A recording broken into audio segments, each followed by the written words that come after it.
Welcome to the next episode of Flintco Talks. It's your boy Dano. I'm live here in Austin this morning in the recording studio, and privileged to be sitting with Steve Eikanger, the president and CEO of Flintco, and Mr. Barry Nelson, the CEO of FactorLab.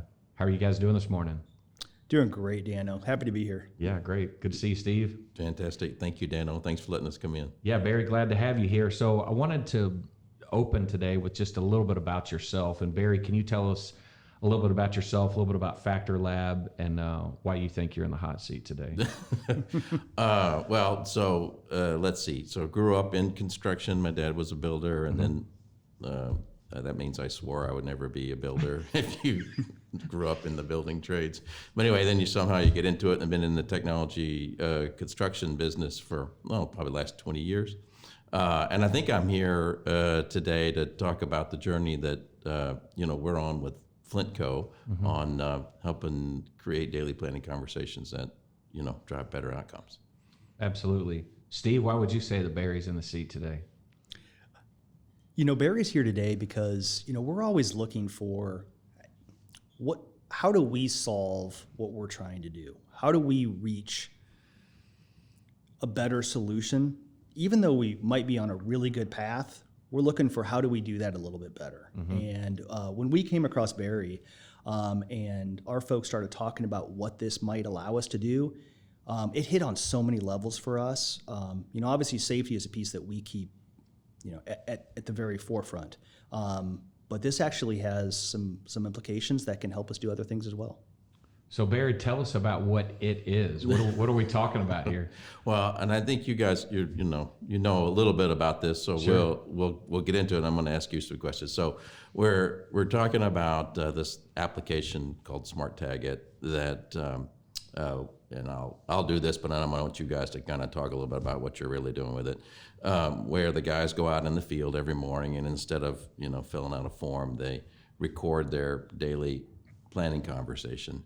And then we're using AI to organize these daily planning conversations in a manner that, allows people to plan better, get the day started well, and of course do it in a way that, no one gets hurt. That's something we've done for years, right? Something every morning. If you've ever been on a job site, at Flintco we do stretch and flex first thing in the morning at 7 o'clock or maybe 6:30, depending on when the superintendent sets it up, and then you begin to see the groups form, the foreman of the electrical contractor standing there, and everybody standing around, and them reading from a list of what the activities are that day, and you look over here and you see a different crew and a different crew. There's a lot of onus on the superintendent or even the job staff to be close to that, to understand maybe what's going on today, to listen in, to understand what the hazards might be. So how does SmartTagIt help us have clearer vision towards that? Well, let's talk. I talk about that, but can I ask you a question first? Go for it, so yeah. let's just talk about the real world today and the challenge that's happening with the daily pre-test planning conversations. So on your job sites, Dano, over the years, how many of those activities do you think are really delivering a lot of value, and how many times has that activity just kind of turned into a giant pencil whipping fiasco? Last night at dinner, we talked about this at length, and the one thing you said, Barry, that stuck with me is that people did the pre-task plan with the intent to finish it. Right. Like, how quick can I fill this thing out, right? And I would see guys in the trailer at 6:30 in the morning, the foreman filling it out, and he'd be, filling out what his tasks were, and I'd kind of look over his shoulder and say, yeah, that's what's going on, but it was a race to get to the end. And then in the morning, it's kind of a race to get through it so work can start. So I understand that it has been a challenge maybe across the industry for people to get the right information written down. Super hard to review if you've got 25 trade partners on site. When you're talking about finishing a high rise, I'm thinking about the modern downtown 58 stories. When they're going to be finishing that thing here in the next 6 months, how many trade partners are they going to have on site? How many people are going to sit and read through the PTPs every day? Steve, what's on your mind? I see you getting ready to talk. I am, Dano.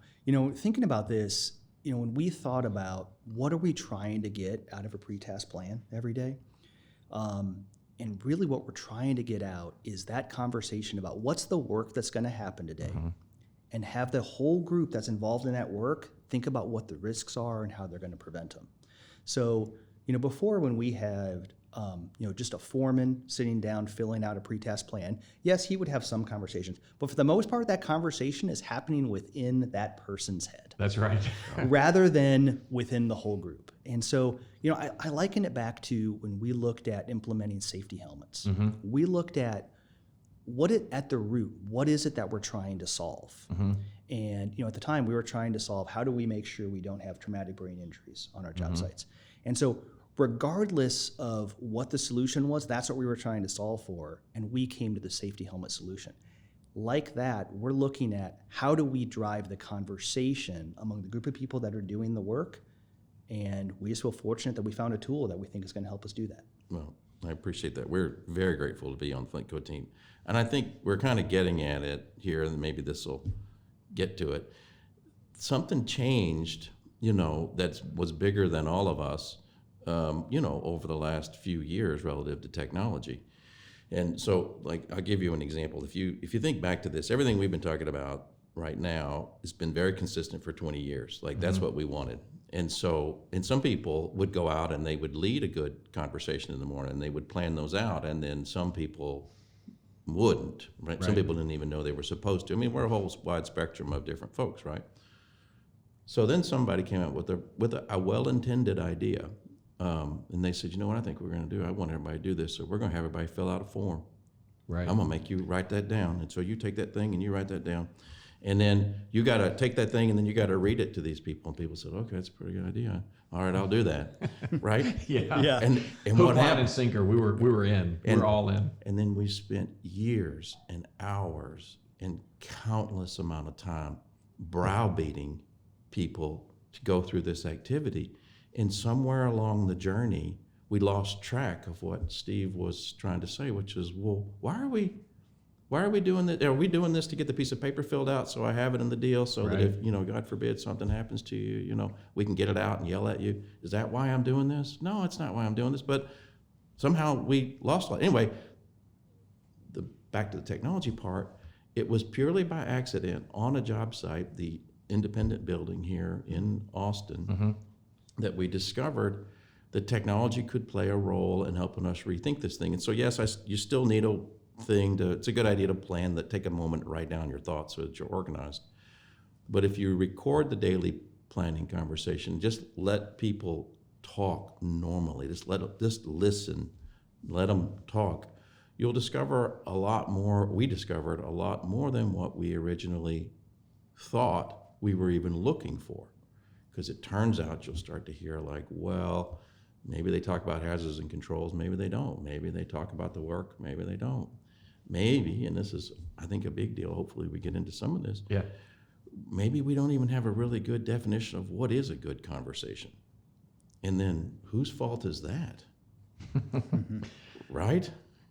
And so what's happened is that we've discovered together that, we can learn a lot if we listen to the craft, and if we listen to those closest to the work, and we listen to our frontline leaders. And then what we're also going to discover, which we'll get into maybe in a minute, is that, well, if I have 100 of these, how am I going to organize them? And can a machine help me do that? And but the first part we had to realize was, well, this is kind of nonsense what we're doing, and we can do better than that. And then, well, what are we actually listening for? Mm-hmm. Yeah, I think another thing we talked about last night is this allows us to look at a pre-task plan through a different lens, right? It allows accountability at every level. Anybody can pick up their phone and they can open the app and they can look at what the PTPs are today for any job across the Flintco enterprise. And so this morning I'm here planning our talk, right? And when I got to my desk, I had an update from my job site about what the Flintco guys were doing today. And I pulled it up and I watched it. It was 2.5 minutes, and it was literally a conversation with Chris Zoller and Luis Jaimes Sr. about what Luis was going to be doing on site today. And it was more than just him checking off the boxes. It was, I have to do this, and because I'm painting, I need a ladder. And Chris was able to ask, hey, what kind of ladder are you going to use? are you gonna, is it the A-frame ladder, extension ladder? And he was like, no, it's a 6-foot ladder. And all of a sudden it was the conversation about, hey, this is what's gonna happen today. We know there's a tour from 8 to noon. Luis, you need to be on watch in the back hallway. And it was a conversation about what was gonna happen. Our superintendent was involved, our hourly craft were involved. And now I know what my guys are doing on site today and know that they've been prepared to do it safely. Exactly. Yep. In 2.5 minutes. Yeah. Remotely. Yeah. And by the way, if you'll just listen to what you were describing, you talked, if I didn't count all the words because I'm not that smart, but if you listen to what you were saying and you think about how many times you talked about people as opposed to talking about hazards, right? And the other thing you said, you talked about the work as opposed to talking about the hazards. So it turns out that what we're actually listening for that matters, you just did this unconsciously or maybe you did it consciously, is I want to know, did my people have a conversation? Did they have interaction? What did they talk about? How did they? Because I want to understand how they're doing.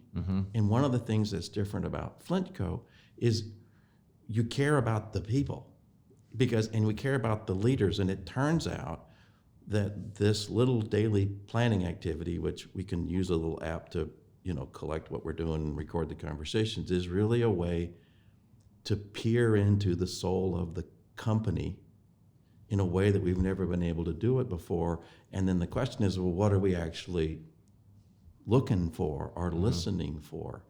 And that becomes incredibly powerful as we're trying to change the industry to build better buildings and get stuff done and do things differently. It all matters what we're listening for.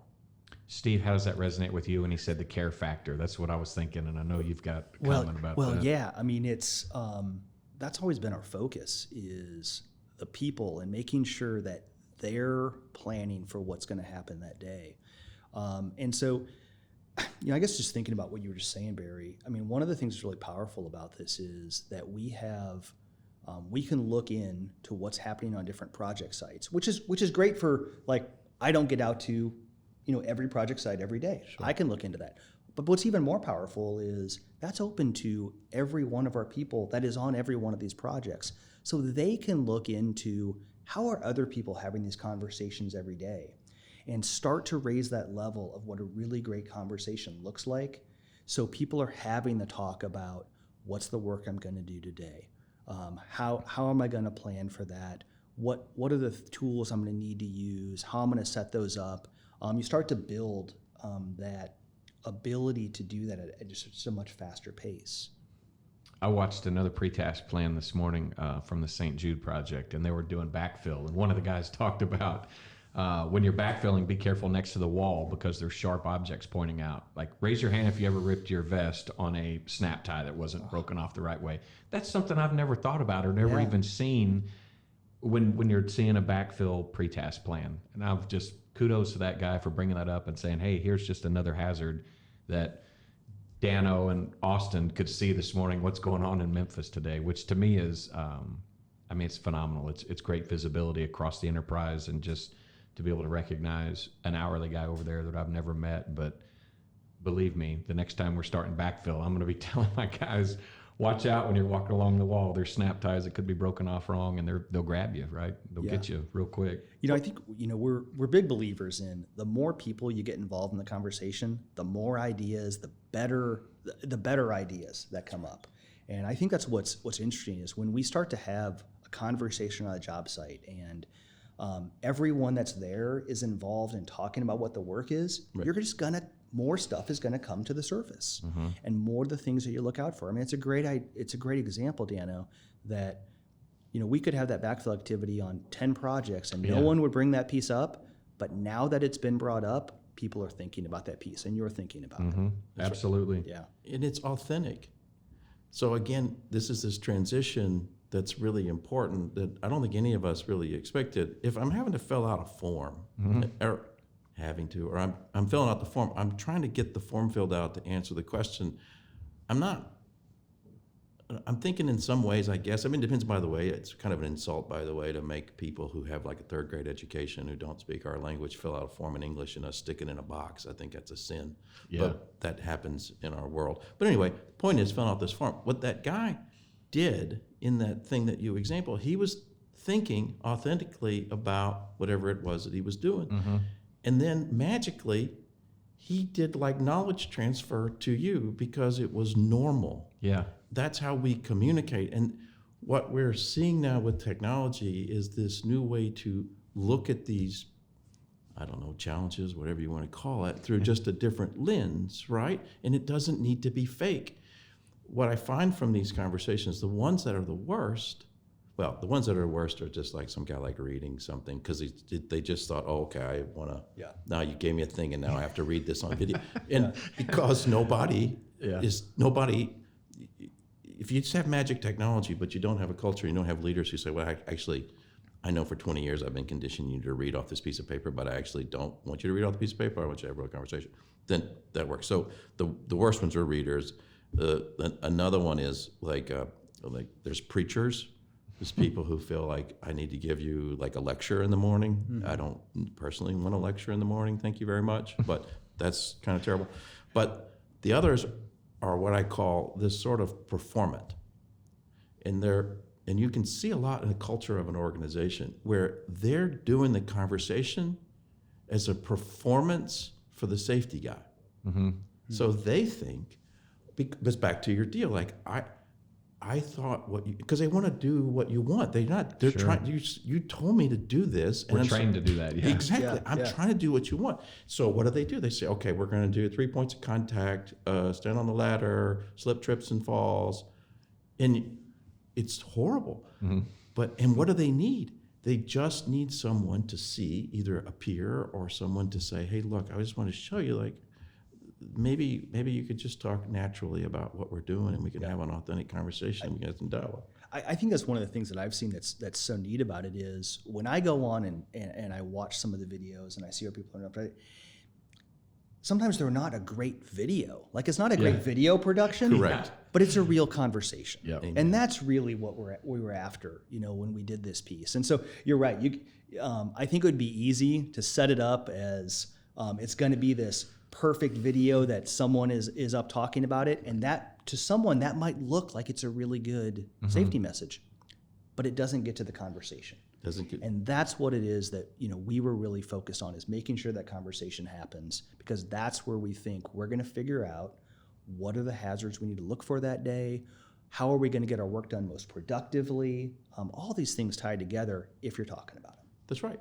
And it creates layers of conversations. And Dan, we talked about this at dinner last night.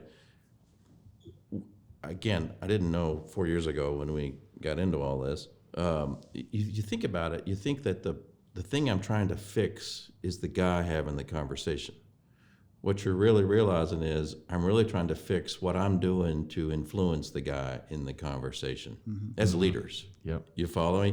And it's like, oh my goodness. And so there's conversations that are happening at the job site in the morning, but now there's conversations that you guys are having about the conversations.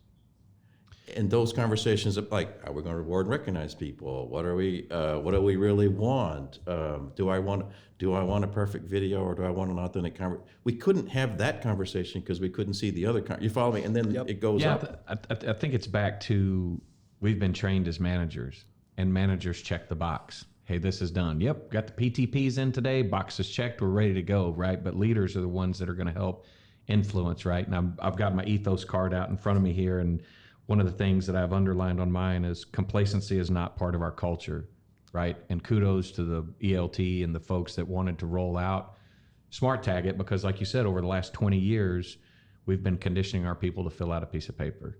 And how much thought goes into it, only the person knows, just like you said, Steve, that it's conversation in their head and what they remember about this activity, and not a conversation with everybody that's going to be involved that has some say in it. And so I feel like this also reflects what the ethos says, right? And we're saying, hey, what does better look like? Better looks like this conversation. Would you agree? Yeah, absolutely. And I think it's no coincidence of when we're starting to roll this out in our continual safety journey. Mm-hmm. A couple weeks ago, we were very fortunate. We were awarded ABC's top safety award, but at the same time, we looked at it and said, because of a reflection of our ethos, that we are not going to be complacent with how we have done safety just because we've received this award, and we've had great success with safety over the years. But we're always looking at what does better look like, and looking at what we did yesterday is not good enough for tomorrow. And that's exactly why we continue to double down on that and figure out, again, at the end of the day, what is it we're trying to solve for?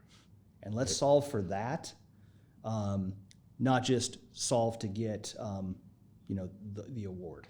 Correct. Yeah. Well, the other thing that's, I think, a great testament to the Flintco culture and to what you're building here, and it goes back to your ethos, is creating a psychologically safe environment.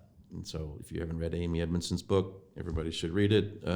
And, again, if you look at high-performing cultures who outperform on shareholder value, project delivery, profitability, they all come back to say it's supported by the research of psychologically safe. All right, so what does that mean in this context?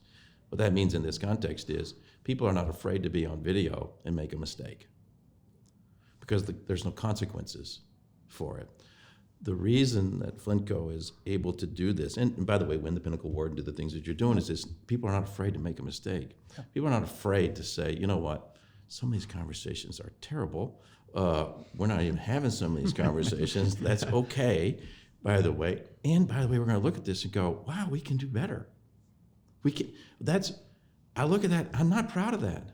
And by the way, I'm not going to freak out because I'm not proud of it. I know what to do because way outside of the pre-test planning thing, I know how to respond when we make a mistake, organizationally, as a leader, culturally. And that makes all the difference in the world. And that is a competitive advantage because, by the way, you're teaching them let me say it this way. People practice their leadership in that 3 to 5 minutes. They don't become a leader, but they practice it and they indicate it. But that leadership does also not stop in that 3 to 5 minutes. If I know that it's okay for Steve and I to have a conversation now, I also know that it's okay for me to have a conversation with him in 30 minutes when I'm walking around on the job site and I'm like, what am I supposed to do today? Or how does this actually fit? Or I read the back of this, bag of whatever it is that I'm installing. Yeah. And I'm telling you, if you don't have that, that's when bad stuff gets us.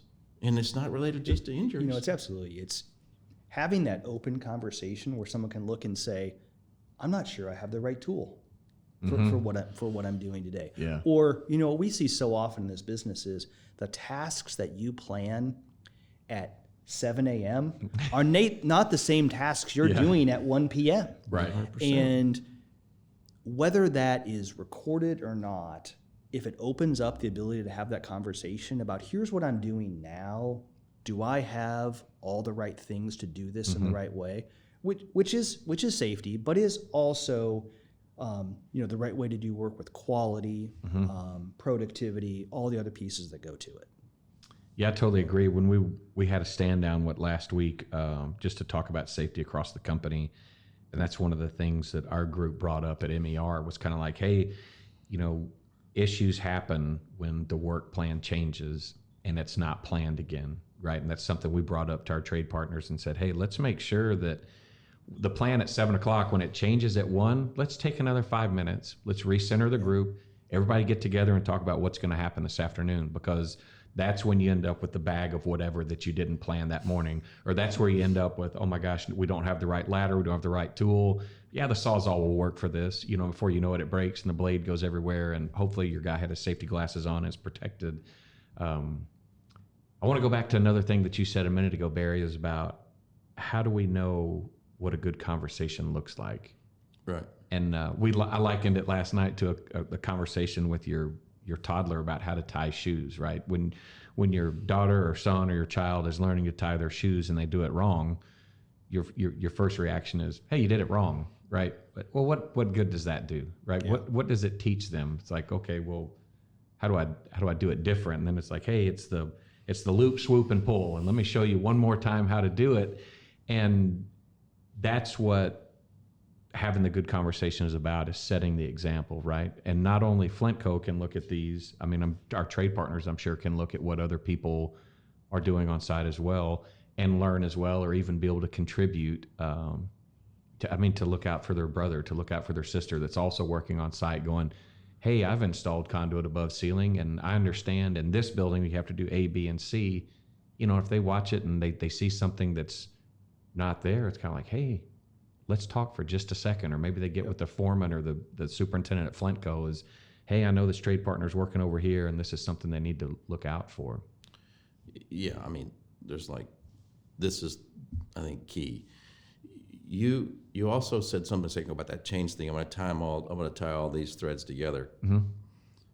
The key is setting the environment where I actually want to talk to people on my team. Yes. Right. So, Yeah.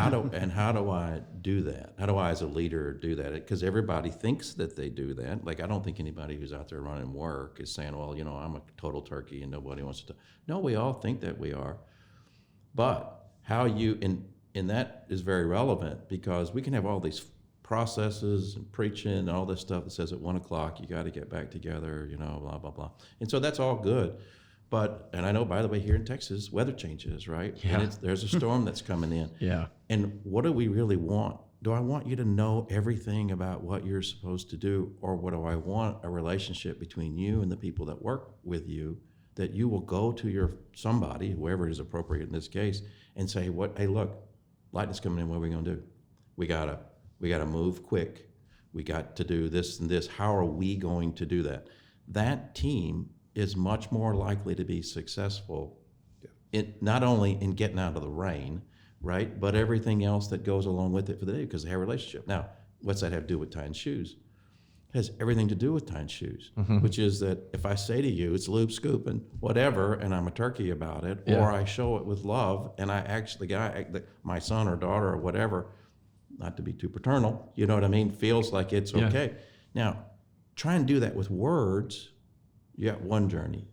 Do that by showing, I better understand. So you take what you're doing here is we're showing people the ethos as opposed to telling people the ethos. You're showing by your better leaders saying, this is interesting. What do you think about that conversation? What do you think about that conversation? And it's not about what we're saying. It's about how people are saying it, because it's tied to the bigger picture of the culture that was there that you're trying to create, right? And reinforce and amplify. So, and whoever thought we were going to get that out of the humble daily planning conversation, right? We just thought we were going to stop that pencil whipping thing, but it in the right environment where people actually want to get better, where you have an ethos that works, and that's what makes Flintco different. Leaders don't have to. You don't have to be here. Mm-hmm. You can buy my stuff and go out and do whatever you want to with it. Mm-hmm. But some organizations get it, and they're like, yeah, we're gonna actually cultivate better leaders because we really care. And that's what I was going to ask you. Like, this is, for those of you who are listening, is it really true that job sites have less accidents and injuries, job sites make more money, job sites get done well when there is alignment with the ethos or not? And how do you know that? I say absolutely they get better. What I was writing down here is that the biggest challenge in our industry is communication, right? And when what you communicate, if it's not clearly communicated, right, that's when the disagreement comes up, when expectations aren't met. Maybe the communication wasn't clear, maybe it was just words, not an example. And I think we've journeyed in this Lean 2.0 journey with doing our pull planning and that kind of stuff to generate an opportunity for everybody to be able to talk.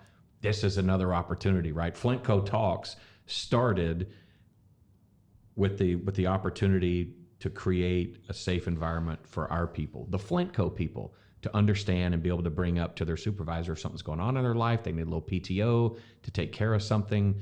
And this is all in line. This is the next step to take care of our trade partners.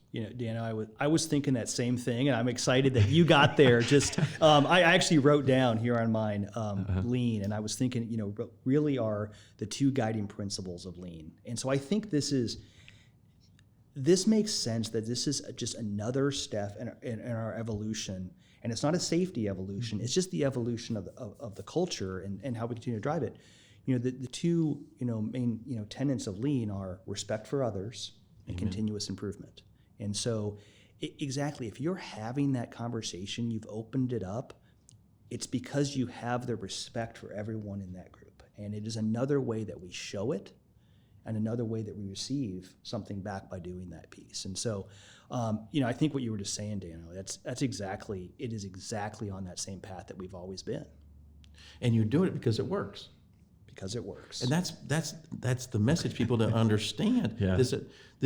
We're not doing this just because we want to record some videos, or we're not doing this just because we want to rattle on about an ethos. We're doing this because it works. And the lean guys didn't just make up lean, right? It works. It's been around for a while. Yeah. But it's all tied together, which is, if I love that you use the word respect. If you're not going to have much of a conversation if I don't trust you. You're not going to have much of a conversation if we don't have any respect for you. And I'm not going to talk to you at all if I never get any gratitude. Mm-hmm. Zero. Yep. The other thing I wanted to touch back on, Steve, is last night you said, I could definitely make this easier for me by giving you guys another form, you operational folks another form to fill out or something else to do. Right. And so often the INRs come down or the mandates come down. This is the new thing that we're going to do. And they generally add something to our plate. This one takes something off our plate. This one says, hey, you don't have to take this form and file it every day. Guess what? It's in the app. You can watch it. It's easy. It's a way to positively contribute, right? And the people on the job site are positively contributing. You're taking work off my plate, Steve. I love it, man. It's so good. Well, it's been one of the big pieces that we've talked about over the last couple of years. It's a fundamental part of our 2027 plan is how do we help streamline the work? How do we, take something, like you said, take something off our plates? We've talked a lot, and Dan, you and I have talked about that since I was in operations 15 years ago. Yeah. All we've done is we have added things onto the plates of our people that are out on our project sites. And, we had, 20 years ago, the entire focus is on what we're building today, watching the work, helping those people do that. Now we've added on 30 other things that have to be done every day. So if we can look at one way that we can streamline that up again, that focus goes back to the work. And that's really where it needs to happen at. Yeah, go ahead, Dan. And in turn, building leaders in the process, right? Absolutely. Because the folks that are foremen or superintendents are the same people that are project managers for us, that were great managers of the day-to-day task, and they get into a role that it's easy just to stay in that manager role and to really challenge yourself to be a leader. This is the next step, right? And it's standing up in front of your people, and it's being willing to accept their ideas, what they've got to say, and it all works into itself of, hey, it's not about just building a project, it's about building people in the process. Exactly. Our ethos doesn't say that we expect management at every level. It says we expect leadership at every level. We have enough management, don't we, Steve? We have enough management. It's about leadership. And that's exactly, I think, what we're getting out of this is it's one more way for people to practice that leadership every day. And leadership is not something that is given to you. It is whatever level you're at, that's what you rise to. And actually, one of the neatest things we've seen out of this so far is, we've had, some of our craft folks and our foremen that we've seen great leadership in how they do pre-task plans, how they're talking with their crews every morning, that we might not have seen that if we didn't have a tool like this that just lets us all see it at a much quicker pace. That, by the way, tickles me and doesn't surprise me. And I think this technology it does a lot of stuff that's good and bad. You can get into all that. But one of the things that it is helping us do is we're shifting away from using technology for you to tell me what you think I want you to tell me about the work that you did, and moving to let me just listen to you do work.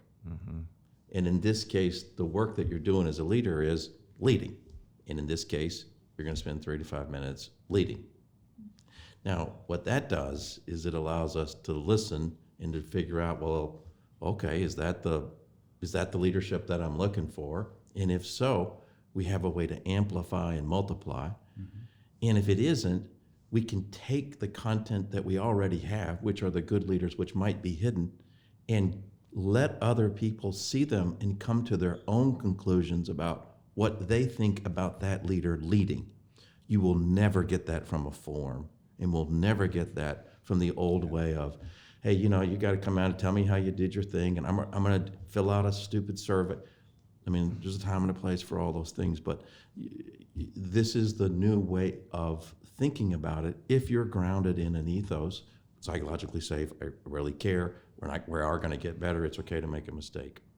It's a big deal.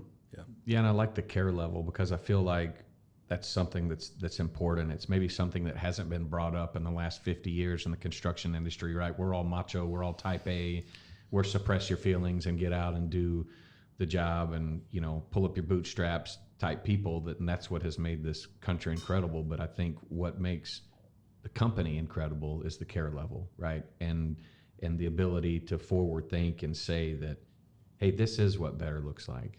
This is an opportunity for my people. This is an opportunity for everybody else that has a general care level for the greatest asset of the company, which is our people and even our trade partners, and that there's a care level there. Steve, does that resonate with one of the reasons why we took this journey with SmartTagIt? Yeah, I mean, absolutely. When I think about this, it comes down to, are we showing that care to each one of the people that we have out on our job sites every day? I mean, you've heard me say it when I get on my soapbox that our number one job every day is making sure that everyone on our project sites goes home the same way they came to work that day. Absolutely. Or better, actually, or better. And, being able to do this just allows that conversation that people know that we care about it. We know that they know that we care about, that trade partner being successful on the project site, our own people being successful. We want them to feel like they're winning each day and to go home better than they came there every day. Absolutely, and I think this is something like we're not the PTP police, right? This is an opportunity, like you said, a different lens allows us some visibility into what's happening on a daily basis, and an opportunity that if we see something that's maybe not quite right, that we can do the correction. We can do hey, let me show you a little bit different, rather than, hey, you didn't fill out your form right. Right. Well, and I think we were talking about this last night. I always want to tie it to your care thing. Some of this is counterintuitive. And again, technologies allow us to see something that maybe somebody else did, but I didn't know this when we got started on this whole thing. So everybody wants a better conversation. So, and you think about it, if you started out the original thing, it says, okay, well, what do you want better? It's a safety thing, so I want a better safety conversation. When people talk about hazards and controls. It's logical. And that's what we thought too. But it turns out that there's an order of operations to actually getting a better conversation. So you can use AI, you can score these things, and let's just, for the purpose of this conversation, a 35 is the highest conversation. They're typically, by the way, a conversation that's a 35 will have lots of different people interacting, equal number of turns. They'll talk about the high hazards, talk about the real hazards, people are engaged. It's a better conversation. Less on the spectrum, not as good of a conversation, more of a monologue. Okay, so if you want more 35s, what are the characteristics of it? And you look at the correlations. There are no hazard or control correlations to a high-performing conversation. None of them. Housekeeping, falls above 6 feet, you could do it all day long, nothing. But when they start talking about the work, the actual conversations actually get better. So it turns out if you want a better conversation, you actually need to get the guys to talk about the work. And the reason for that, we have many hypotheses on those, but some of that because people are not just doing a performance anymore, they're actually talking about the real work. And if you talk the real work and not really faking it, you're talking about what you're really doing, not like fake, kind of weird, like list out 17 stupid steps. Like this is what we're gonna do today. Anyway, and then they'll talk about the hazards and controls more, and that's all good. You start to get a soft correlation between those, it starts to go up. But the big steep part of the correlation to a higher conversation comes back to care. And you say, well, what does that mean? Well, care, by the way, has lots of different dimensions to it. There's a whole bunch of stuff about what language is in care. But it turns out that if the leaders show gratitude, respect, they're authentic, they have a positive sort of attitude, it creates the environment where people will talk more about the work.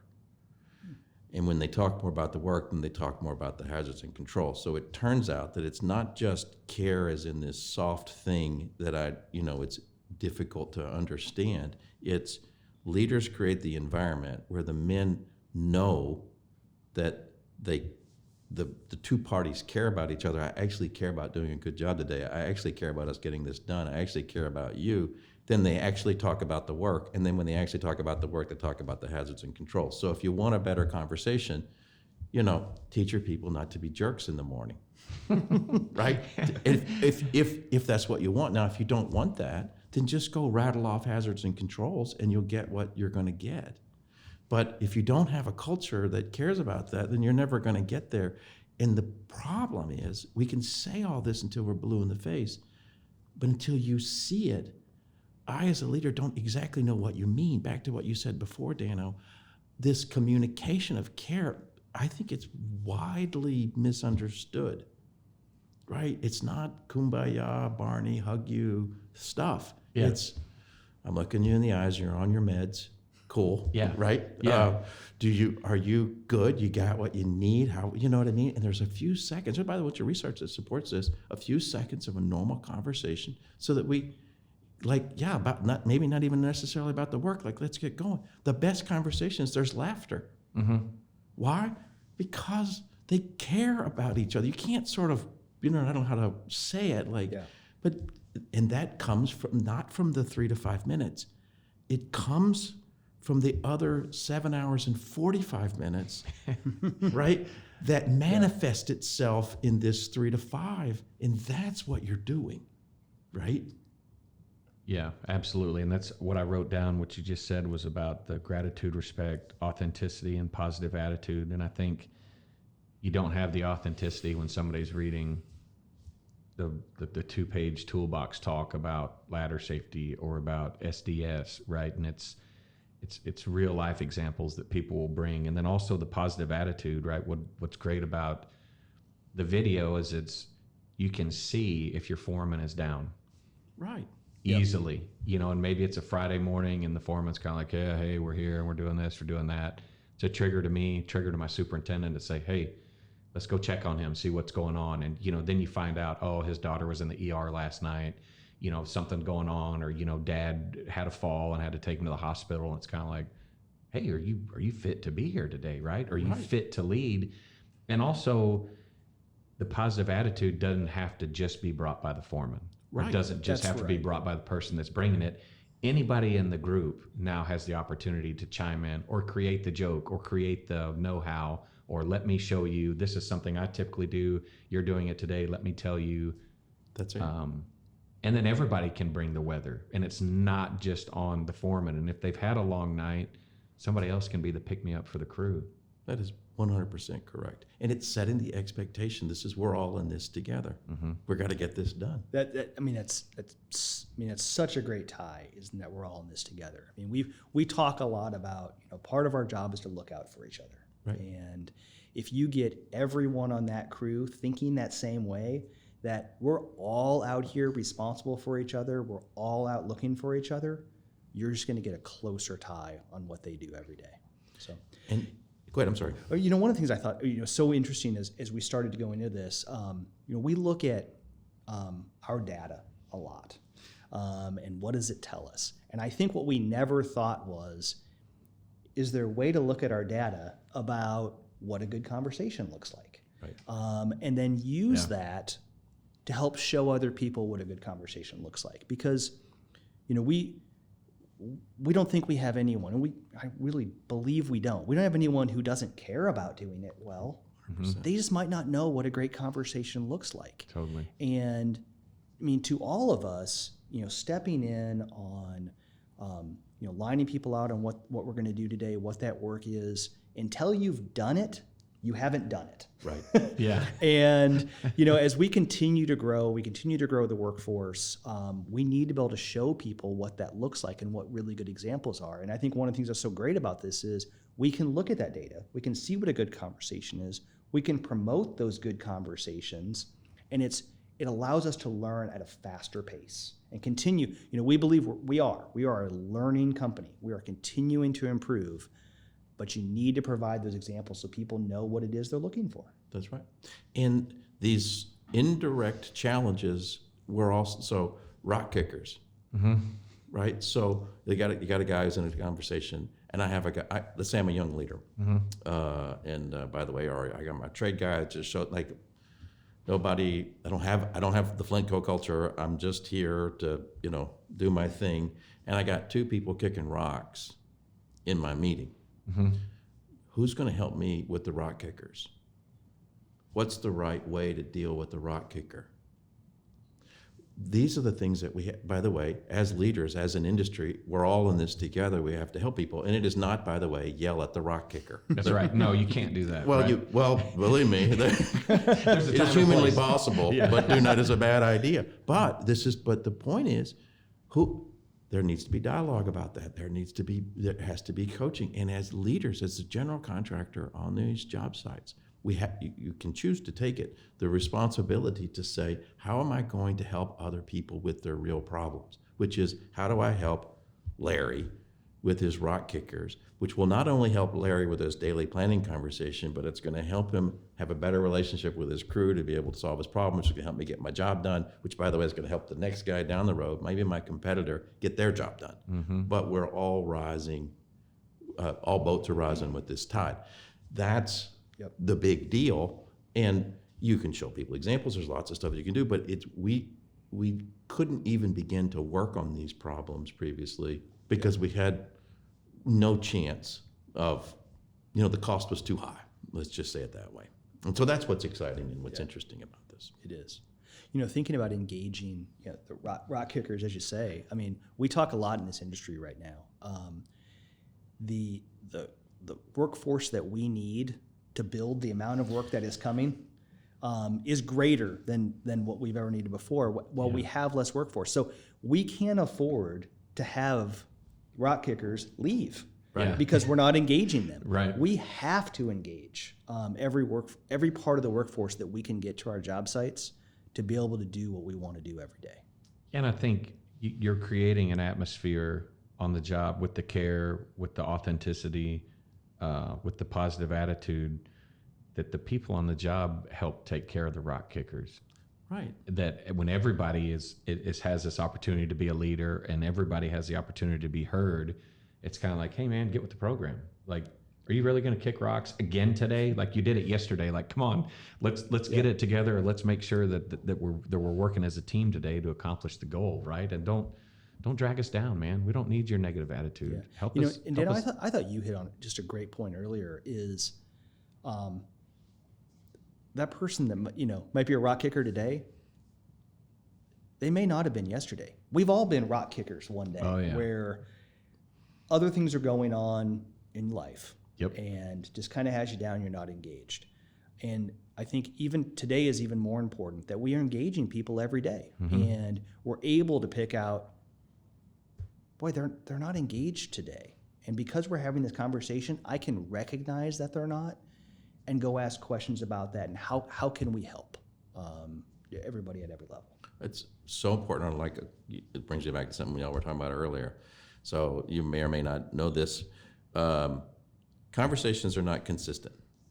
So an individual conversation means it's interesting, but if you have 10, 20, 50 of them, they become really, really interesting. And it turns out that lots of different factors influence conversations.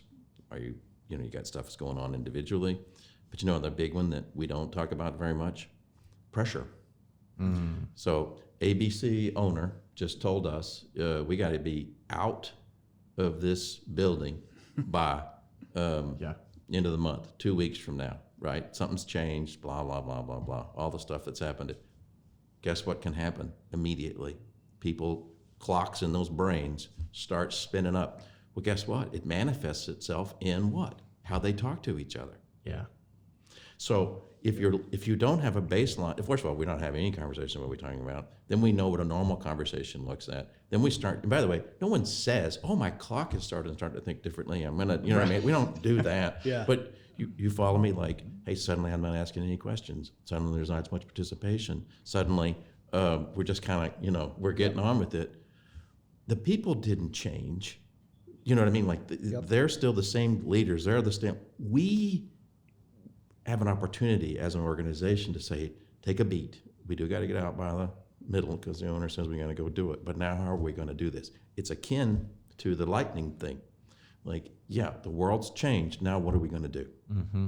And if we, as organizations, we have the responsibility to try and catch it and see what we can do to influence the situation to help people slow down. Otherwise, people are going to do their natural instincts. They're going to do it too. Right, and they're going to be short with people, and they're all of a sudden the work becomes quicker, it becomes less safe, and I think you can begin to see that in the conversation, or you can begin to see it in the recorded video. But at the same time, it's a trigger, and even sometimes they don't want to call for extra help. There might be 10 guys on the bench, but they don't want to look bad calling the office saying, hey, I need more folks, or maybe they don't have the right people. They have the fitters and they need the welders, or they have the carpenters and they need the framers, whatever it is. Right. And all of a sudden, it's an opportunity for us to help also, and just, hey, we can put in the call and say, hey, look, dates moved up. If you got a few more people, we'd love to have a few more people. And guess what? The people show up, the attitude changes, the date's met, right? And it's having that visibility and having that opportunity. You might not even know there's an opportunity to help if you're just reading the daily plan. That's right. Right? Dan, it's a huge thing, by the way. We're moving from a take to a give. Yeah. Right? So the old activity, and by the way, this is related to lots of different safety activities, was you're going to give me a piece of paper. I'm going to look at it and then bless you with my great knowledge, right? That I'm so smart and coach you, which, stop it. Yeah. But that's what it was. It was all take, right? I'm going to run you down. You were up on a ladder, and you get down off that ladder. You go get your piece of paper, and you come over here and explain to me what's on your piece of paper. First of all, the ridiculousness of that, if you stop and think about it, is just absurd. Anyway, to an environment, which is what you were just saying, which is, hey, I choose to listen so that I can give, right? I can serve. I can do something for you. I hear lots of stories from Flintco guys. So it's like, yeah, I'm sitting in my truck before I left the house. I watched a couple of videos. Hey, I can see but first of all, I was going to go over here, and now I'm going to go over here because I heard where that pour got moved up or whatever it is. And oh, by the way, I know that I can stop by the shop or stop by the whatever and pick up something, right? And just give it to somebody. Hey, by the way, I heard that guy on that video was kind of struggling. He was going to be this thing. I can just show up and go see how he's doing. Mm-hmm. That's a completely different relationship to this activity than what we were able to do in the past. And that's going to help us build better and keep people, and they like it more. And it's the opportunity to listen, right? And that's huge, right? So often everybody just wants to talk. And as the contract manager, the opportunity to listen, to hear what's going on, to understand what's going on. Like you said, you could redirect your day, and you show up and you encourage that one person that, they move the concrete pour up, and that your guys have 50 embeds left to set. It's, hey, show up. Hey, you guys are doing a great job. What can I help with? Or show up with your pliers and your tie wire, and maybe you tie a few in place or whatever it is. But that's the opportunity which builds the community, which builds the authenticity, gives the leader an opportunity. It might be the project manager, the superintendent, whoever, the CEO that says, hey, I'm going to swing by. This job is on the way into work, and I know they moved up the pour. I'm going to swing by and just pat the superintendent on the back. Great job making it today. Yeah. Thanks absolutely. for what you do. Yes, sir. And I think that reinforces kind of all of this circles back to kind of the last line in the ethos about it's a privilege to work here, right? And I think that's kind of the tie it back together is it's a privilege, right? Because we are cared about, not only the Flintco employees, but also the trade partners, right?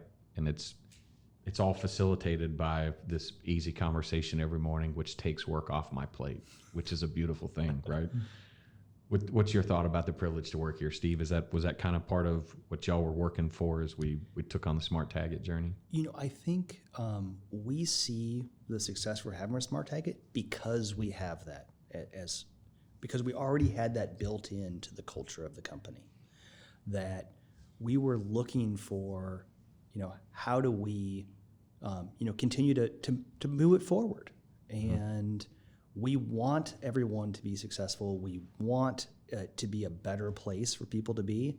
And if we can help with a tool that maybe pulls something off of your plate, or actually I think about it, it just helps transform, really what that task was from a task to a conversation. Right. And that's a totally different look at it. And I think that's what is going to continue to have people look at Flintco and say, I like that culture, because they're living the culture that they've been talking about. That's right. And the culture was there. What we're all trying to do, and this is the important part of this, is just align as tightly as we can to ensure that everybody they understand what you're trying to communicate. They know, they show that privilege. And the more leaders who do that more consistently, the more likely you're going to get the outcome that you expect, which is obviously not hurting people, making money, getting off the job, no rework, right? Hitting the number, schedule number. That's what we're doing here.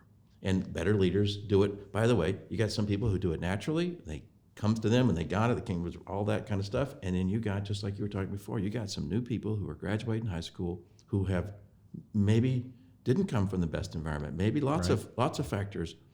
This is a chance to quickly, you said this before, show them how to tie their shoes at Flintco. Right? This is what leadership shoes. Yep.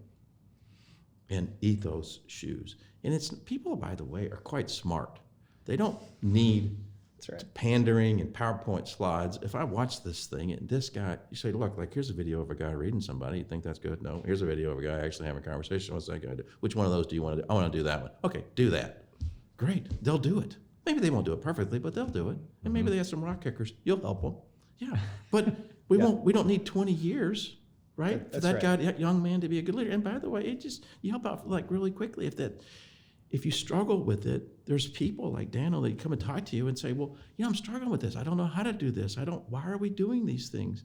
That in and of itself, the conversation outside of the conversation is just as important as this conversation. And having those conversations so they feel comfortable to ask that question. Right. Absolutely. It's back to this moving from take to give, which is what I really like that, right?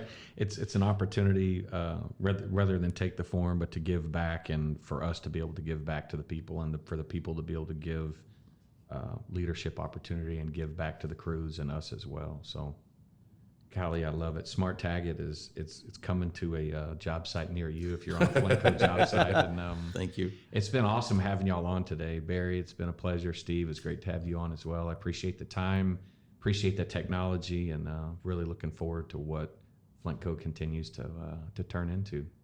We appreciate it. Thanks, Dano. Thank you, thanks Dano. for having us. Thank you, Steve. We sure appreciate it. For all the trade partners or all our friends that are listening today, we're going to do a follow-up to this one. We're going to get Barry and Steve back in the house, and we want to hear from you and what this SmartTagIt can do for you and for your company, and how it offers leadership opportunities to the people that make you money.